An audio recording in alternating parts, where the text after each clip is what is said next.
Good afternoon, ladies and gentlemen, and welcome to another episode of the Daily Friend Show. I am joined today by Mr. Marius Roodt. Marius, how are you doing? Good afternoon, Nick. I'm pretty good. And I'm also joined today by Mr. John Endres. John, how are you doing? How's it, everyone? Very well, thank you. A bit chilly, but otherwise, well. Yes. I'm absolutely loving this weather, but anyway, that's beside the point. So it's been a busy week. The last couple of episodes, we haven't had time to cover everything just because there's been so much going on. We talked about the polling we put out on Wednesday, where we discussed the fact that South African voters are far more sensible than our politicians in many respects. We also talked yesterday about the eventful meeting between Donald Trump and Cyril Ramaphosa. Makona and I were chatting about all the weird and interesting dynamics about that and what it says about our society and our politics. But something else very important happened this week, and that was the South African budget. Budget 3.0, which, with all of the fuss around everything else, has almost kind of been forgotten, despite the fact that this is the breaking of a deadlock that's been going on for months and months. So what did this new budget have? To summarize it in sort of simple terms of the type that a moron like me can understand, it seems to be much the same as some of the previous budgets. However, the VAT increase has been removed completely, which is a very welcome change, I think, considering the negative consequences that would have had for the lives of South Africans. The debt to GDP ratio is estimated to go up a bit, whereas the finance minister claims, no, this isn't due to any borrowing. It's just due to the fact that our economic growth is not as much as originally forecast. Well, Treasury's been way overestimating our growth rates for a long time now, so that does sound like a bit of a fudge. But anyway, fuel levy, I believe, is going to go up slightly. The inflation-driven increase in income tax is also going to be still in this thing. So basically, they're not adjusting the tax brackets for inflation, which kind of amounts to a stealth increase, although a relatively small one compared to some of the things we were going to be hit with. And, to me, the impression I get is that this budget didn't do the necessary sort of cuts and changes that we actually needed to get our government fiscus in order. There's a lot of promises of R1 trillion for infrastructure, which sounds good. And I think pretty much everyone agrees that the country definitely needs more infrastructure spending. The devil, of course, is in the details. How do you spend that money? If you just give it all to BE companies and cadres who then don't actually deliver the projects or don't deliver them well, you can spend R2 trillion in infrastructure. It's not going to make a difference. But for me, one of the interesting key points here is that the DA, in particular, who supported this budget this time, seems to be preparing for the next budget fight. Because, of course, this dance has to happen again next year, when next year's budget is discussed and voted on in Parliament. And the DA got the concession that there will be a spending review. Now, there's some suggestions in this budget. The projection is that there will have to be some kind of tax increase to raise 20 billion rand next year, unless the spending review can find that money. Now, I believe that there certainly is enough fat in the government for the spending review to point things out. And I think that's what the spending review is for. It's also another devil is in the details thing. If you have a spending review which is just entirely staffed with sort of cadres, who then produce a report that is either ignored or downplays massive waste, then there's no point to the thing. But if you get a good spending review report which identifies specific areas of government that can be cut, you set yourself up really well for a big fight, for the next budget fight, to say, okay, you're spending all this on, I don't know, handbags for ministers or something. I don't know. You can cut this easily. And why are you cutting teachers and doctors when you are wasting all your money on this? The DA, in their rhetoric on this one, claimed that there are a large number of ghost employees, and they cited PRASA as an example, where I think something like 10% of employees were thought to be ghost employees. That is, people who are on the books and getting a salary, but that money is actually just going to a single person. Anyway, so John, I want to start with you. Firstly, do you agree with my characterization of the budget? And what's your takeaway from all of this? Do you agree that this is not really going to boost our growth rate? Yes, I do agree with that. And one of the observations we make in our briefings to business clients is that we identified 3 top constraints on growth. And the first of those constraints is the policy area. So we've got things like employment equity, BEE, national health insurance, the new Public Procurement Act that's going to come in at some point, the Bela Bill, all sorts of other laws, a new version of the Mineral Resources Act, I think, being discussed at the moment. All of these things contribute to our low growth rate, and that's one of the constraints on growth. The second family of constraints is law enforcement and rule of law. So the police isn't doing its job, the legal system isn't doing its job, and it means as a result that people are not sure about the safety of their assets, and that means that investors are reluctant to invest in South Africa. The third constraint on growth is infrastructure, and that is what you just spoke about, what the president also spoke about in the State of the Nation address in February, where he said that 900 billion rand would be spent over the next 3 years on infrastructure. And the takeaway from this is that when the government speaks about accelerating growth, typically it will say, to achieve higher growth, we need to spend more money. And we're going to spend more money on infrastructure. And the reason they say that is because, firstly, every politician will love the idea of spending more money because it makes them more popular, it makes them more likely to be re-elected. And secondly, out of those 3 areas of concern that restrict our growth, it's the safest one because there will be no opposition. Nobody's going to be against the railways being fixed. Nobody's going to be against the roads being fixed, the ports being fixed, the electricity working, the water working, and so on. So it's popular. It's an easy choice to make. But the thing is, even if those infrastructure investments do work properly, and there's a question mark over that, as you also point out, then as long as those other 2 areas don't get addressed, which is rule of law and the policy environment, then our growth rate is not going to lift very much. So we might get, from 0.6%, I think we had last year, we might double our growth rate. So we'll get to 1.2%. But that's still not enough to make a substantial dent in our unemployment numbers, to get incomes up, or for that matter, to save the public finances. So what our finance minister, what Mr. Godongwana needs, is a much higher growth rate that accelerates revenue for the state and enables us to reduce the deficit and reduce the debt, reduce our debt service costs. And that'll put him in a much better position, as well as the government, without even talking about the rest of us, taxpayers and ordinary people who live in South Africa and are looking for opportunity to improve our lives. So yes, I think we're not looking really at high growth rates in South Africa, and I think this budget is not going to deliver them. It's not really the finance minister's job to deliver growth. That's sort of a whole of cabinet and government job. But that's what's needed if we want to get into a better position as a country. And that is going to solve Mr. Godongwana's headaches as well. Nick. Before I move to Marius, John, what do you make of the spending review? Yeah, so I think that's one.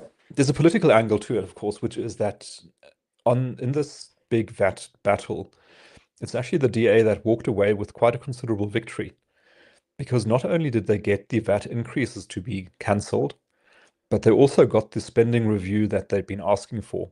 And they also got this vetting of ghost employees that they'd been asking for. And I think, for the DA, that's a pretty good win. That's probably as much as they could have hoped for, given the constellation of power, the balance of power in the cabinet. And it does set them up for next year, I think. If the spending review says here's 10% that we can get our spending down as a state, well, here's budget time. Let's see it translated into action. And also, just to mention, one of our big campaigns is the campaign to cut BEE premiums. So Gabriel Krause's research indicates that there's probably around 150 billion rand or so that could conservatively be saved out of state spending if public procurement was just put onto a value for money basis. So currently the law is set up in a way that caters for overspending by design. The state is entitled to spend more than it needs if it is in pursuit or in aid of transformation, but it is still overspending. The Treasury currently does not know the amount of overspending, even though it has an obligation to establish that amount. So one of our campaigns also at the IRR, and especially being pushed by Gabriel, is to get Treasury to do the numbers and say, are we overspending by 2% or 10% or 40%?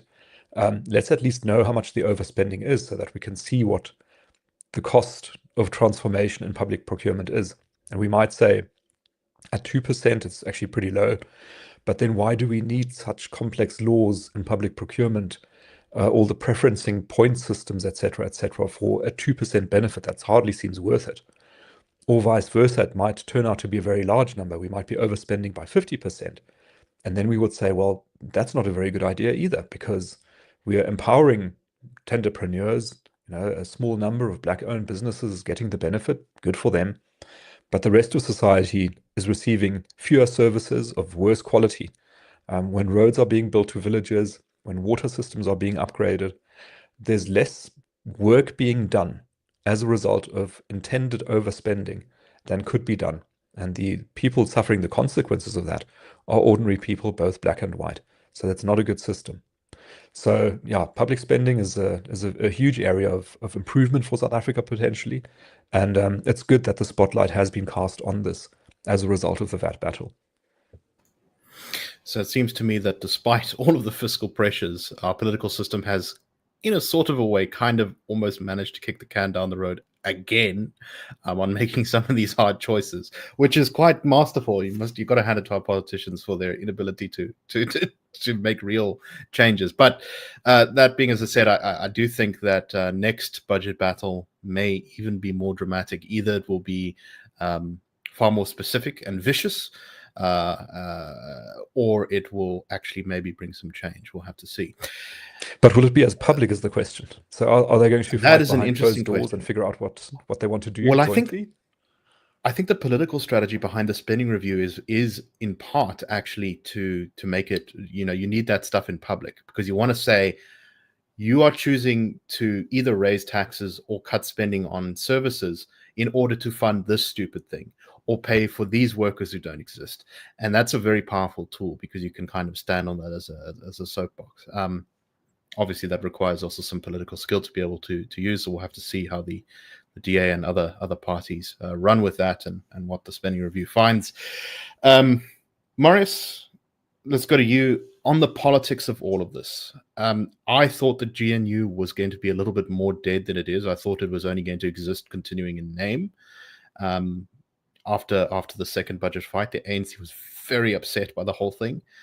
But everyone seems to have kind of shut up a bit. I know in Parliament, the ANC has been quite aggressive towards the DA.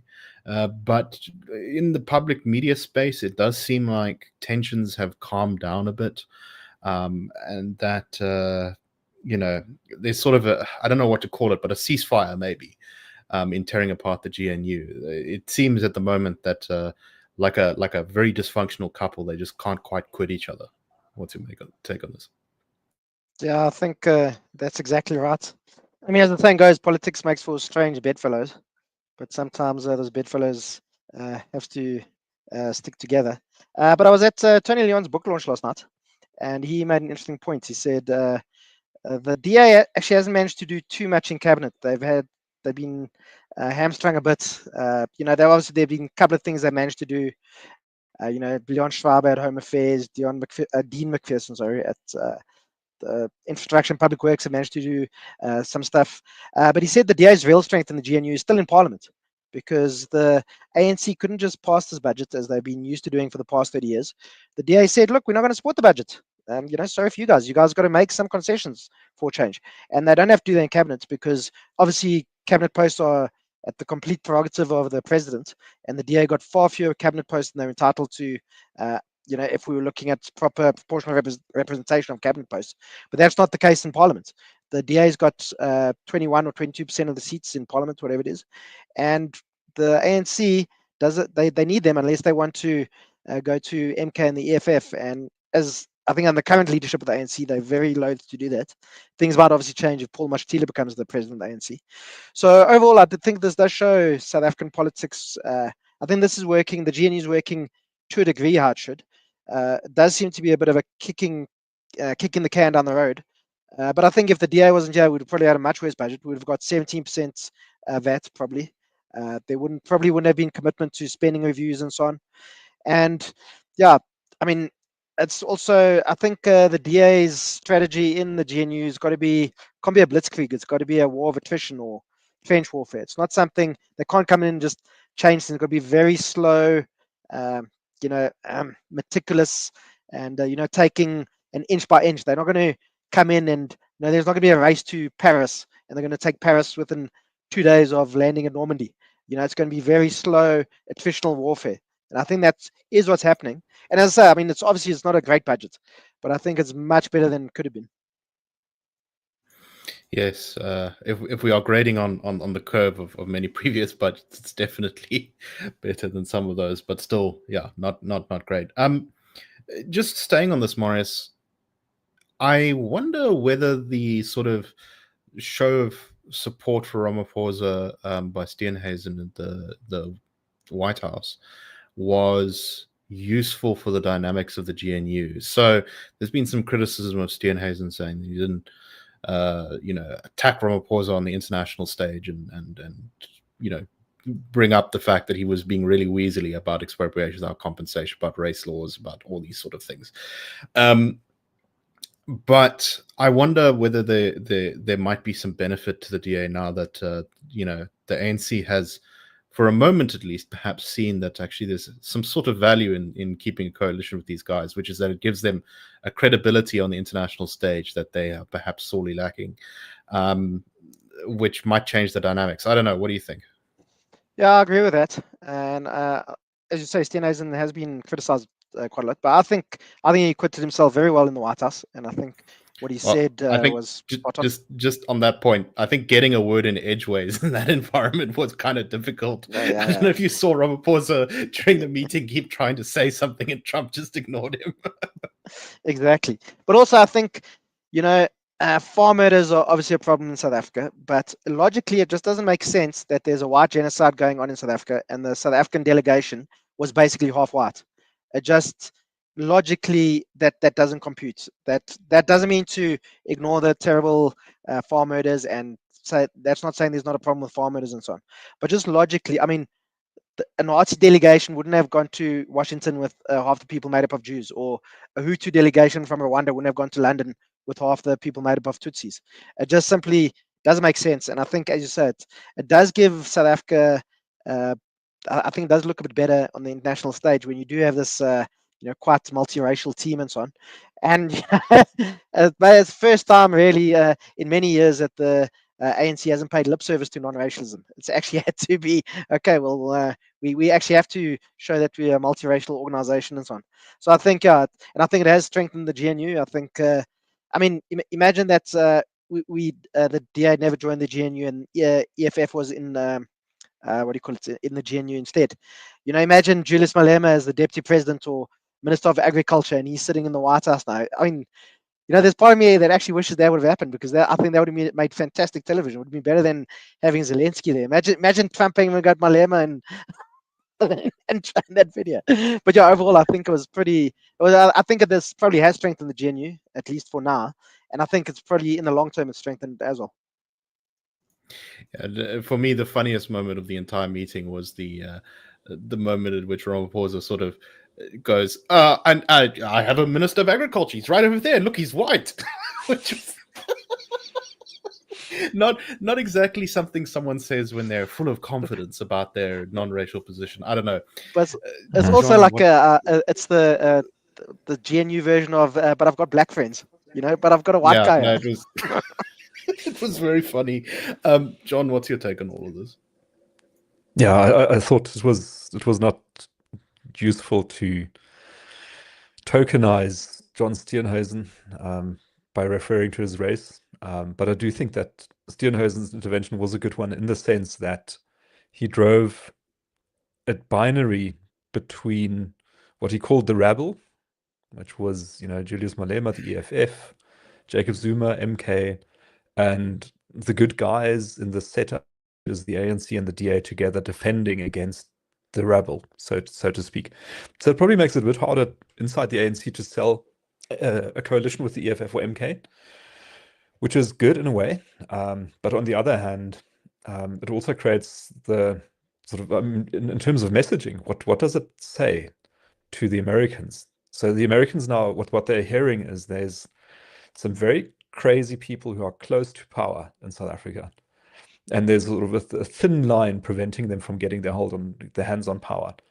Does that inspire confidence? Are the Americans now going to say, well, in that case, let's invest. That's going to be, let's make sure we keep those people out. I don't know. Well, probably not. But I think some of that may be by design, which is that Steenhuisen is basically trying to say, us and the DA are vital to keeping the country, away from your enemies, which is, I think strategically quite clever now, because if Ramaphosa wants to break up the GNU and get into bed with the EFF and MK, that exchange makes his life even more difficult than it would otherwise be.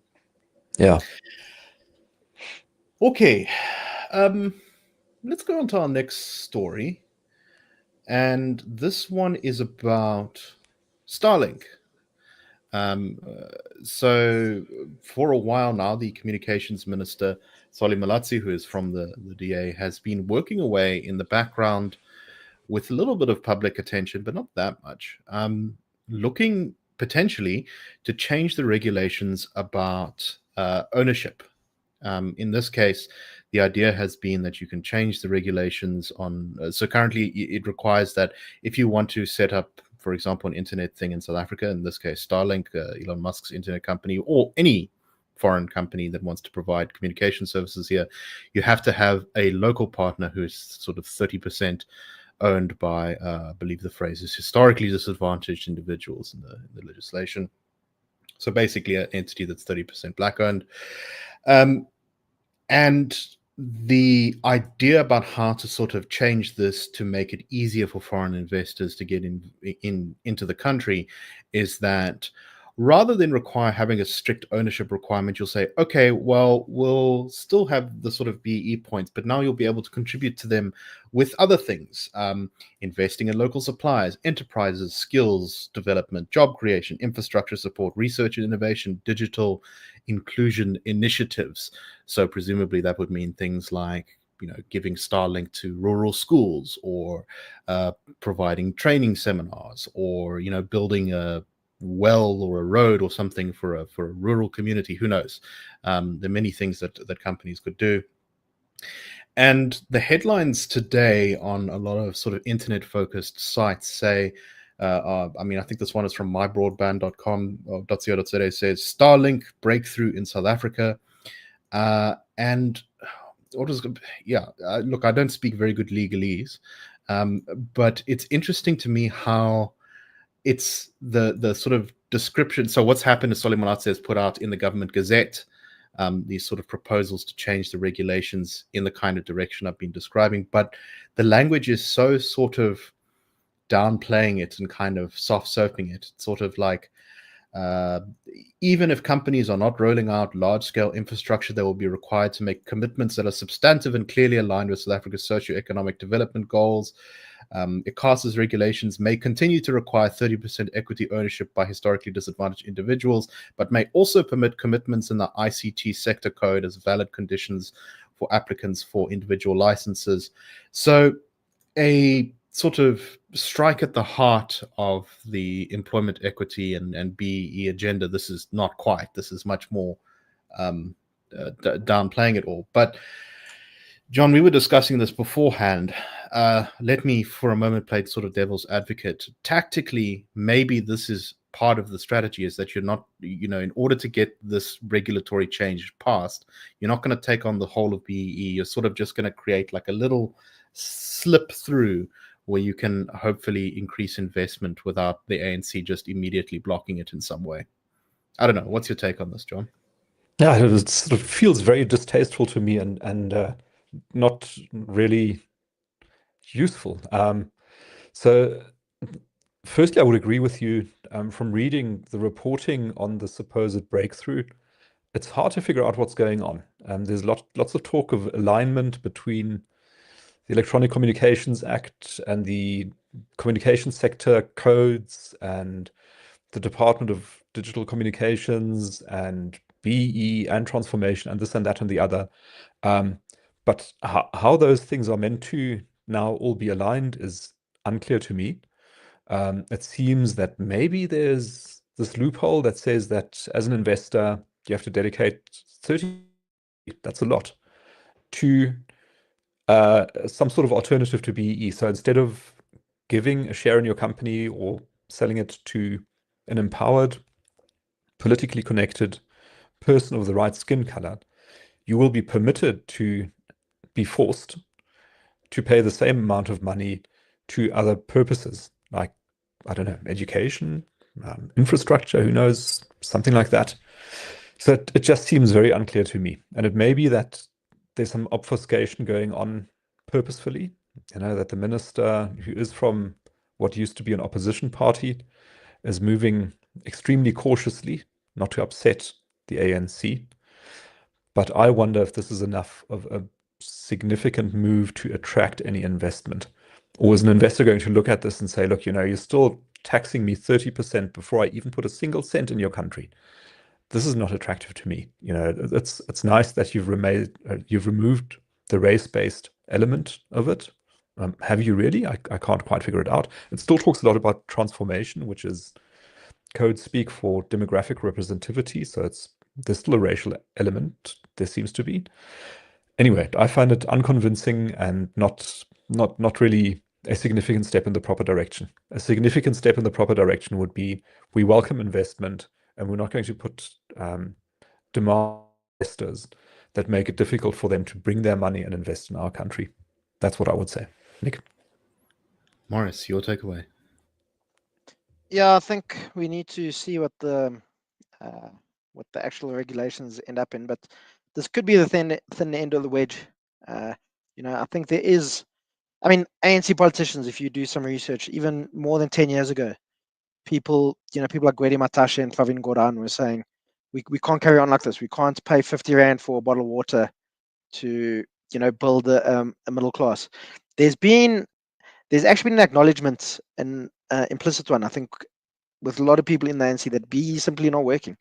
But it's such a strong tool of patronage. It's very hard for them to give it up. But also just talking about transformation and so on. Nobody knows what transformation means. Does it mean just pure representativity? Maybe it does. But I think a very good example here is the Springboks. Actually, you see a lot of people talking about this is such a strong team and it's so transformed. And look, it's more diverse than teams from 10 years ago, whatever. But the team's still 50 or 60% white. But nobody cares because they're winning World Cups. And Rassi is quite a vancular guy, and he's he seems to have kind of the people's touch or whatever. He's like quite an approachable guy and so on. I think even if we had a guy like Heineke Meyer getting these kinds of results with the same team, you actually wouldn't say that the team transformed. But because the team's transformed now because it's winning and so on. And I think you'd maybe see something actually in South Africa. I mean, this is maybe me talking complete rubbish, but apart from ideologues within the ANC, South Africa would be seen as being transformed if we were a winning country, if we were growing at 5 or 6% a year, and we were seeing people in jobs, and we were seeing, proper houses being built all over the place, and roads and hospitals and all that kind of stuff. We'd be a transformed country if we were a winning country, which I think is maybe I'm taking these sports metaphors a bit far, but but I think that is part of it because nobody can explain what does transformation mean? There's no definition of it. We always get told it's an imperative in the Constitution, which I'm not sure it is actually. But yeah, it's nothing there. Transformation is justified racism. B is legalized looting. Dirk could see us in the comments. Probably right. So our colleague Michael Morris has actually, I think, made a strong point in this, which is that, when you hear a word like transformation, the implication is that society is sort of transformed. And what do we mean by that? Well, if you're not a crazy person, you would say that means that we don't have most South Africans living in poverty, misery, and despair, like many do today, probably most.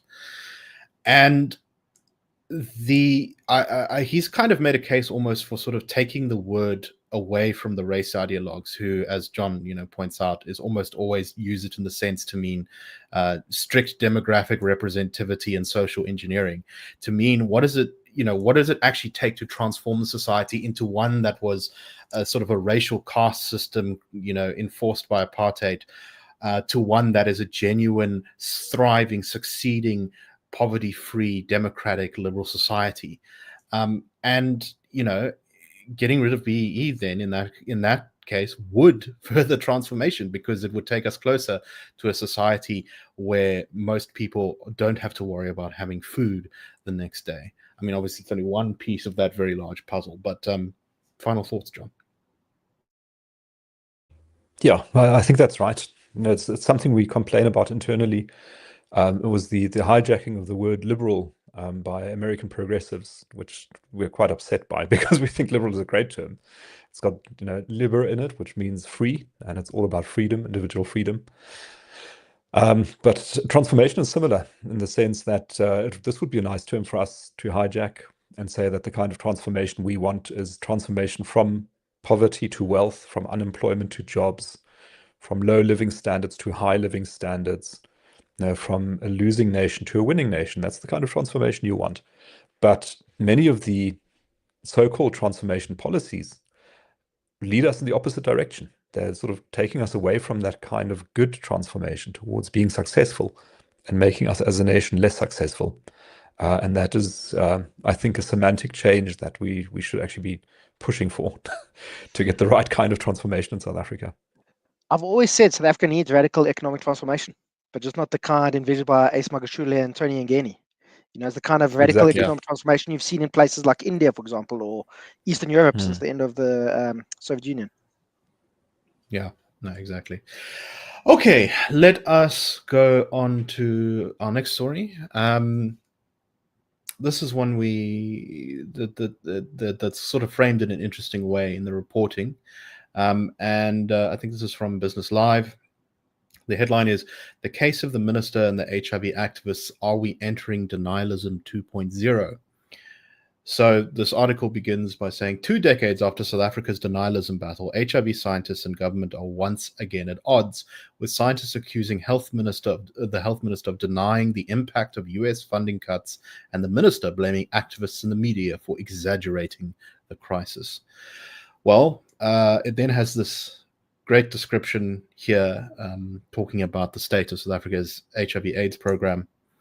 The article says, in the leafy office park not far from Charlotte Maxeke Hospital, Academic Hospital, you'll find these collection of vehicles just past the security boom. Dozens of vehicles, leftovers from what were once busy, purposeful operations, sitting under the high-felt sun. The engines are dead and the tires are flat. Until recently, these brightly painted trucks and trailers emblazoned with PEPFAR and USAID logos were on the move, part of a push to take HIV services to groups of people that government clinics often didn't reach. But this was, of course, before the cut to our HIV/AIDS program that was ordered by Donald Trump.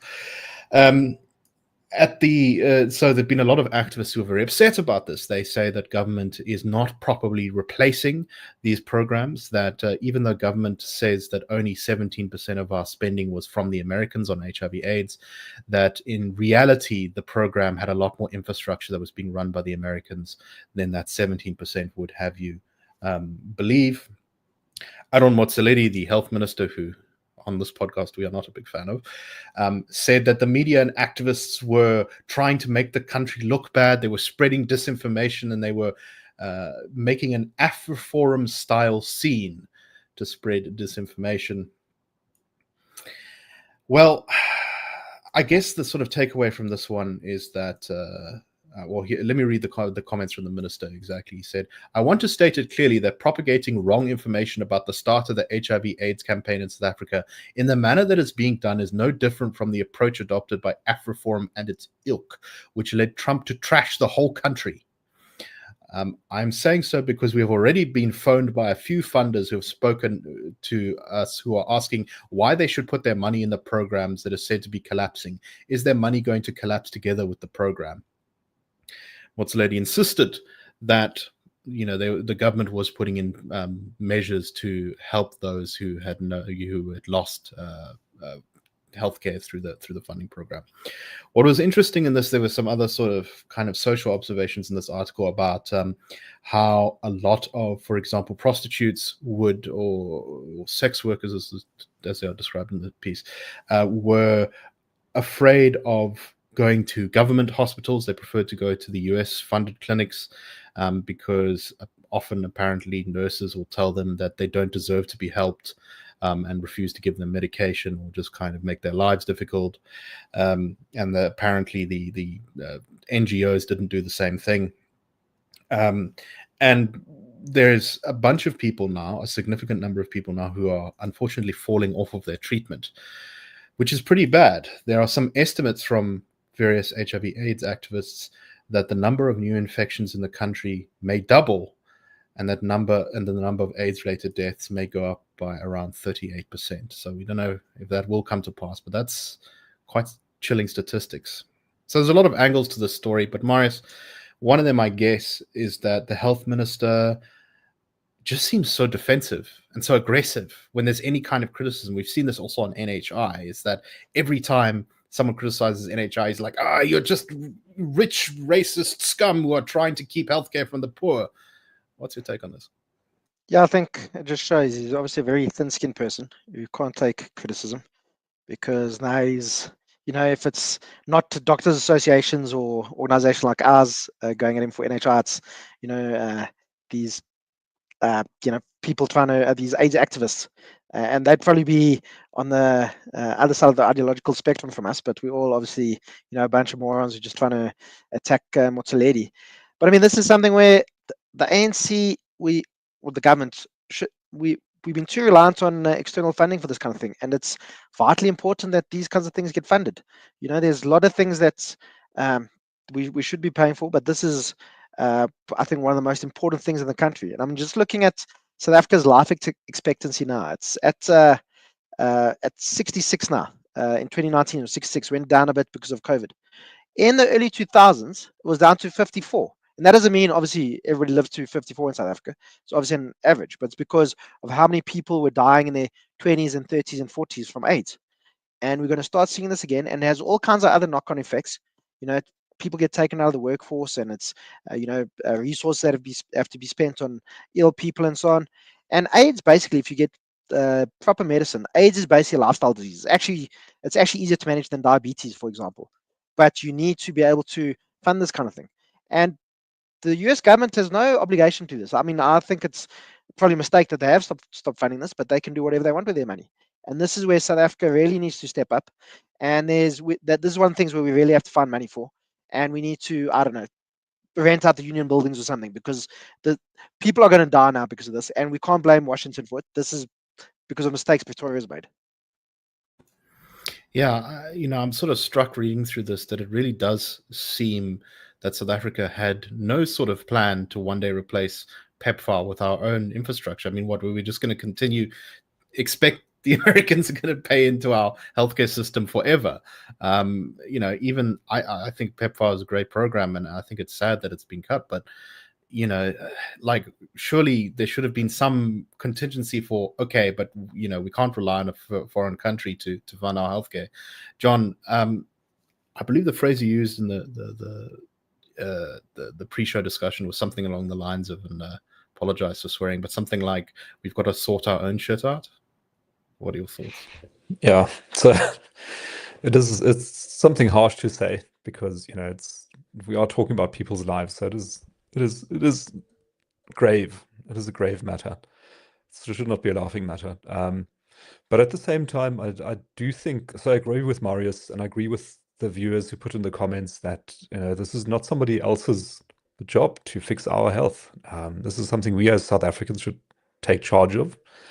And I would also add, as another wrinkle to the argument, you'll see in that story which you shared, that it says people appreciated that they were able to get free healthcare, from wherever.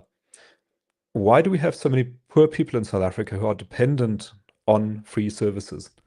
Why are there not more people who've got higher incomes, who are middle class or wealthy, who would be able to pay for this themselves if, for example, funding from the United States dried up, as it has done now? And the reason why we've got so many poor people is because we've got anti-growth policies, and our economy hasn't grown for 15 years. So people don't have the resources to look after themselves. And again, this is a failing of the sense of taking responsibility for your own life, for the state of your own economy if you're the government, and for taking responsibility and making sure that you get things right in your own backyard. That is something we need to start doing. And maybe in a sense, if there's anything good coming out of the cancellation of the USAID funding, it is that it forces us to confront the need to take responsibility for our own affairs. And hopefully that is one of the lessons that as a government, we draw from this, and that we get the economy growing so that people can also take care of their own needs instead of being dependent on the government or on foreign governments. Nick? No, exactly right. And that's, once again, I guess what we would mean by a transformed society. A transformed society would be where the majority of citizens would be able to, sort themselves out if they contracted HIV. If you're a middle-class South African with proper, health insurance, you're going to be able to just go to your doctor, who will prescribe you medication that you will then have paid for by your medical aid. The fact that so many people have to go to doctors, to clinics where they're mistreated or where the services aren't available or other things is an indictment in and of itself. And there will never be enough money to look after everyone to the standard that I think people should be treated, because we're too poor a society. We need to make ourselves a wealthier society. All right. What else to talk about today? I think let's call it there. There was some comments by the CEO of, maybe John, I can just get your thoughts on this one very briefly. The CEO of the investment firm 91 saying that South Africa is on the brink of an economic emergency due to runaway unemployment crisis. My sort of takeaway when I saw that was, we have 40% unemployment. The crisis is here. We're not on the brink of anything. We've been in a crisis for at least 10 years now. I don't know, John, if you have anything to add to that. Yeah, so I'd agree with that. It is a crisis. It's a very long-standing one, a slow-moving one, but it's also worth pointing out that just because things are bad doesn't mean they can't get worse. So if we get sanctioned, if the Trump administration says American banks are not allowed to buy South African bonds anymore, or insist that American banks have to sell the existing bonds they've got of South Africa, or any number of economically damaging measures could lead to a very rapid devaluation of our currency, to a rapid increase in our cost of living through imported inflation, to even higher rises in unemployment, to divestment out of South Africa.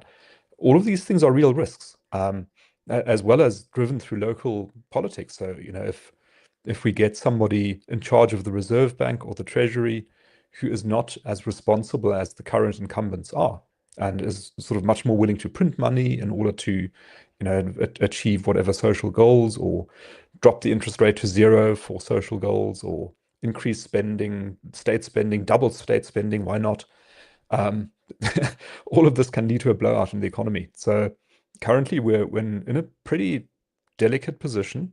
It is precarious, but it's risky, so it's just one more reason for us to get our act together, take responsibility for our state of affairs as a country, and reduce our vulnerability. We are very vulnerable to all sorts of risks at the moment. Nick? Completely agree. All right, let's call it to a close there. Thank you very much, everyone, for listening today. We hope you found the show interesting. We will, of course, be back on Monday. I hope you all have a wonderful weekend, and we will see you all next week on the Daily Friend Show. Cheers, everyone.